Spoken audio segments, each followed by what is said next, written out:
코스피가 어느덧 연중 최저치 기록했고요. 코스닥은 올해 들어서 가장 큰 낙폭을 기록했던 어제였습니다.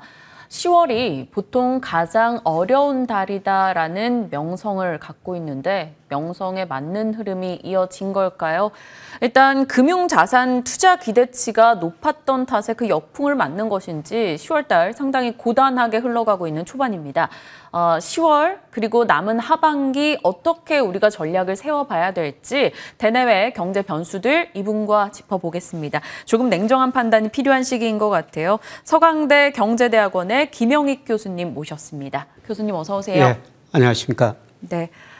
참 어려운 자리에 저희가 모셨는데 사실 저희가 9월에 함께 교수님과 이야기를 나눴을 때 10월까지 지수가 올라가기 조금 어렵다, 더 밀릴 수 있다라는 이야기를 하셨어요. 예. 지금 경제 상황들 두루두루 봤을 때 훨씬 더 악재성 이슈가 많은 흐름이기 때문에 예.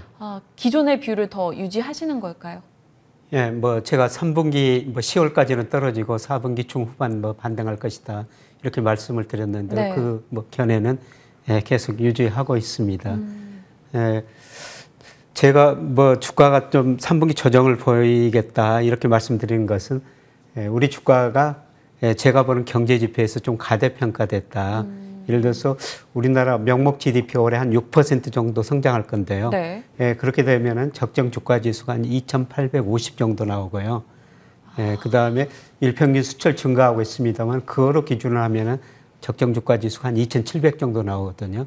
그래서 제가 그 정도까지는 좀 밀릴 수가 있다. 아직은 그것보다 조금 더인데 네. 조금 더 저는 아직도 하락할 여지는 남아 있다 이렇게 보고 있습니다. 사실 이 경기 선행지수 순환 변동치도 7월부터 꺾여가지고 사실 경기에 대한 우려도 상당히 커져 있는 상황이기 때문에 그러한 우리 경제 상황을 판단했을 때 지수 하락 조금 더 열어두고 보신다라는 뷰, 기존의 뷰를 유지해 주신 거고요. 그러면 도대체 어떤 이슈들이 시장을 억누르고 있는가 들여다보면요. 이 미국의 부채 한도 유예 가능성 밤사이 소식이 전해졌습니다만 계속해서 이 18일까지 부채 한도 협상 이슈 가지고 변동은 조금 있을 것으로 예상이 되거든요. 일각에서는 과거에 그랬던 적 없으니까 이번에도 괜찮을 거야라고 좀 낙관을 많이 하고 있는데 교수님 시각은 어떠세요? 시간이 갈수록 부채 한도 협의해가지고 인상 올려줄 거라고 생각하고 있습니다. 그런데 이 기본적인 문제는 뭐냐면은 네. 미국 정부가 돈을 너무 많이 쓰다 보니까 미국 정부 부채가 GDP 대비 그 130%에 근접할 정도로 너무 빨리 늘어났다는 겁니다. 그리고 미국 사람들이 돈을 너무 많이 쓰다 소비하다 보니까 미국 대부채가 너무 많이 늘어나고 있어요. 순자산이 지난 2분기 기준으로 하면 15조 한 4천억 달러, GDP 대비 68% 정도거든요. 그러니까 미국이 대내 불균형이 너무 심화됐다는 겁니다. 이거를 저는 국제 신용평가 기관들이 관심 있게 쳐다볼 수가 있을 것 같은데요. 이런 걸 가지고 미국 국가 신용 등급을 낮출 수가 있다는 겁니다. 예를 들어서 2011년 8월 지금보다 경제 상황이 더 좋았었어요. 네. 정부 부채도 지금보다 낮고 대부채도 지금보다 낮거든요.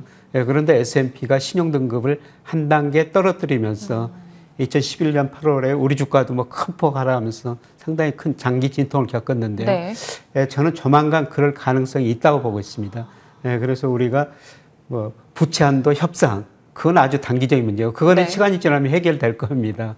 그런데 머지않아 무디스 같은 데서 미국 국가 신용 등급을 한 단계 낮출 수 있다. 그러면 한 번 더 충격이 올 수도 있는 것이죠.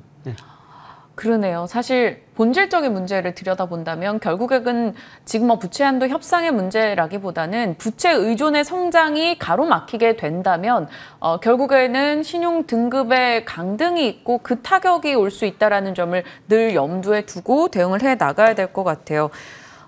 미중 이슈도 한번 들여다보면 오늘 뉴욕장 마감경에 미중 정상회담 연내할 거다라는 이야기가 나와서 어느 정도 갈등의 불을 조금은 줄였다라고 볼 수 있지만 계속해서 한동안 미중 갈등 이야기가 또 부각이 됐었습니다. 좀 잠잠한 듯 했다가 또 부각이 되니까 이것도 시장의 큰 변수인 것 같아요. 예, 그렇습니다. 정상회담 서로 소통하는 게 굉장히 중요한데요. 네. G2가 잘 해야지 세계 경제 우리도 잘 되지 맞아요. 않겠습니까? 그런데 경제가 어려워지면 어려울수록 남 탓을 하게 되거든요. 지금은 경제 괜찮습니다. 근데 지금 중국 경제 성장 둔화되고 저는 내년 하반기 미국 경제가 침체에 빠질 가능성이 있다고 생각하고 있거든요. 그러면 서로 남 탓을 하게 되죠. 워싱턴에 퓨어 리서치 센터라는 데 있는데요. 중국 사람들을 좋아하느냐 싫어하느냐 이게 물어보는데 최근 보니까 한 66%가 미국 사람들이 중국 사람들을 싫어한다. 아이고. 이렇게 나오고 있어요. 이게 계속 올라가는 추세거든요. 네. 그러면 정치하는 입장에서 봐도 이런 국민들의 뜻을 어느 정도 받아들여야 되죠. 그리고 중요한 거는 트럼프 때 미국이 중국한테 관세를 많이 부과했지 않습니까? 네. 그런데 대중 무역 적자, 미국 전체 무역 적자는 갈수록 늘어나고 있어요. 그만큼 미국 사람들이 미국 연준이 이제 돈을 찍어내가지고 가게에다 주고 가게가 소비 늘리니까 그렇게 적자가 많이 늘어나고 있거든요. 이 적자를 축소하기 위해서는 미국이 중국한테 여러 가지 좀 압박을 가할 수가 있습니다. 그래서 뭐 무역으로는 해결할 수가 없으니까요. 뭐 기술 전쟁 더 강화될 수가 있고 특히 중국의 금융시장 압박을 미국이 상당히 좀 강하게 뭐 이런 식으로 나올 가능성이 상당히 높습니다. 어찌 보면 미중 갈등 속에서 뭐 배터리 산업 같은 경우 저희가 중간 이득을 취하기도 했었지만 사실 전체적인 경제 틀에서 봤을 땐 미중 갈등 속에 저희는 언제나 선택지에 있었고 그 가운데 조금 타격도 경제적으로는 많았었기 때문에 염두에 둬야 합니다. 요 하나 이슈 짚고 저희 섹터 이슈로 가보겠습니다. 일단은 금리 인상에 대한 이야기가 어제 뉴질랜드 금리 인상 소식이 전달되면서 금리 인상 속도가 더 빨라지는 거 아니냐 이렇게 얘기가 나왔어요. 사실 알고 있던 내용인데 굳이 어제 조금 더 확대 해석해서 시장이 좀 반응했다는 느낌이었거든요. 금리 인상은 이제 물가가 오르기 때문이죠. 지금 경기는 둔화되고 있거든요. 네. 아까 말씀하신 우리나라 선행지수가 세계 선행지수에 선행하는데요. 경기는 둔화되고 있습니다. 그런데 물가가 오르기 때문에 이제 금리 인상 이야기가 나온다 그러는데요. 근데 물가가 이제 수요 측면에서 오르면은 통화정책, 재정정책으로 물가를 잡을 수가 있거든요. 근데 최근 물가 상승은 공급 측 요인이라는 겁니다. 영란은행의 베일리 총재가 뭐 이런 표현을 썼는데요.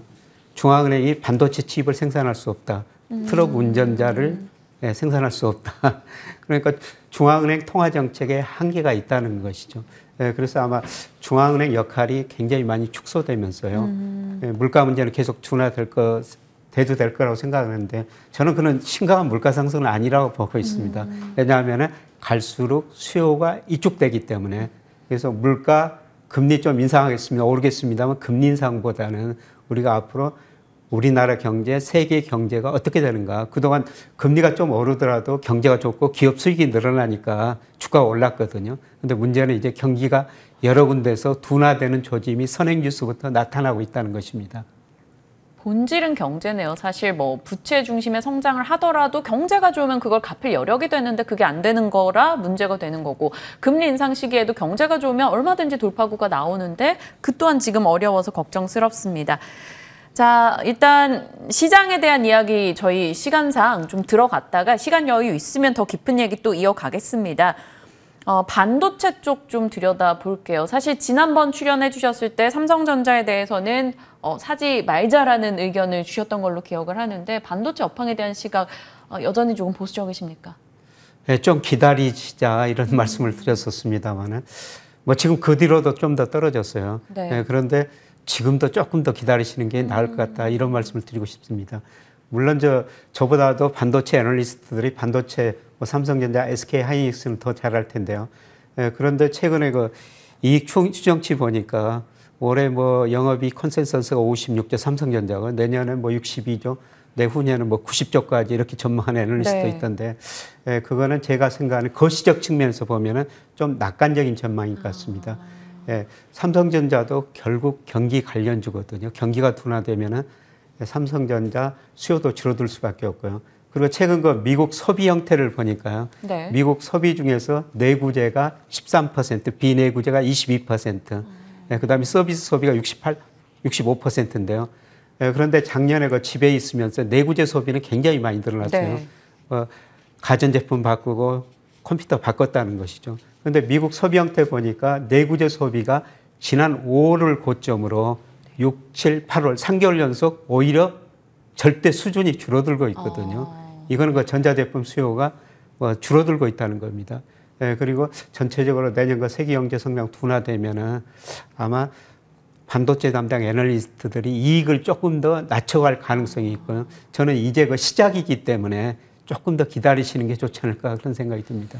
물론 장기적으로는 삼성전자 오르고요. 이럴 때마다 삼성전자 조금씩 사서 쌓아놓는 거는 좋은데 지금도 제가 생각에는 아직 진짜 바닥은 아니다. 저는 그렇게 보고 있습니다. 내가 투자 시기를 어느 정도로 보고 투자하느냐에 따라 사실 전략은 달라질 수 있겠지만 일단 교수님의 시각은 지금 삼성전자 신규 진입 매수할 시기는 아니다라고 이야기를 좀 주셨던 것 같아요. 수요단의 위축이 계속 일어나고 있다는 점을 포인트로 얘기해 주셨습니다. 조금은 더 기다려보자라는 의견 정리할게요. 제약바이오 쪽 섹터 질문 드려도 될지 모르겠어요. 사실 개인 투자자분들이, 시장 참여자분들이 정말 많이 고민하는 섹터거든요. 이쪽에 변동이 상당히 크게 나옵니다. 삼성바이오로직스나 셀트리온 등이 한 달 새 10% 낙폭 기록을 했어요. 어떤 의견 주실 수 있을까요? 이 역시도 저는 개별 종목은 잘 모르는데, 그런데 그 추세를 보고 제가 애널리스트 보고서를 보는데 전체적으로 그동안 PER 이미 그 밸류에이션이 굉장히 높은 상태였죠. 네. 그러다 보니까 금리도 오르고 경기도 둔화된다니까 그게 조정을 받는 과정인데요. 저는 앞으로는 지금 충분히 상당히 많이 떨어졌기 때문에 네. 차별화라고 보고 있습니다. 이런 주가가 떨어지는데도 애널리스트들 보고서 보면은 일부 종목 같은 거는 오히려 이익 전망치를 올리고 목표 가격을 높이더라고요. 네. 이런 종목이 있습니다. 앞으로 이런 종목 중심으로 차별화될 것이다. 다 같이 이제 지금 많이 떨어졌으니까 조금 더 떨어질 여지가 있는데요. 소수의 몇 종목은 차별화돼서 앞으로 올라갈 가능성이 상당히 높다고 보고 있습니다. 그렇다면 제약바이오 섹터 내에서는 좀 낙폭이 과다했던 종목 내에서 이익 추정치가 올라가는 쪽을 한번 찾아보는 데 집중해 보는 것 필요할 것 같고요. 좀 기다려야 되는 혹은 관심도를 낮춰야 되는 종목들의 이슈가 많은 가운데 교수님께서 지난 시간 저희와 함께 하실 때는 그래도 고배당주는 시장에서 좀 매력도 있게 봐야 한다라고 이야기를 주셨어요. 고배당 외에 좀 저희가 돌파구 삼을 만한 섹터가 있을까요? 네, 저는 고배당주는 계속 투자해야 된다고, 시기에 관계없이 투자해야 된다고 말씀을 드리고 싶고요. 네. 그리고 최근에 그 전기차 이런 주가도 많이 떨어졌습니다. 2차 네. 전지 주가도 많이 떨어졌습니다만은 저는 이게 추세라고 생각하거든요. 멀리 보면 앞으로 5년 내지 10년 세계 경제가 어려우면 각국 정부가 돈을 더 쓸 수밖에 없는데요. 그린 에너지, 특히 2차 전지, 전기차 이쪽이 저는 가장 큰 성장 섹터라고 보고 있어요. 주가가 조정을 보일 때마다 이런 업종 비중은 계속 조금씩 늘려가고 이게 추세니까 네. 한 5년, 10년 멀리 내다보면서 이런 업종 주식은 계속 투자해도 좋을 것 같다는 생각이 듭니다. 네.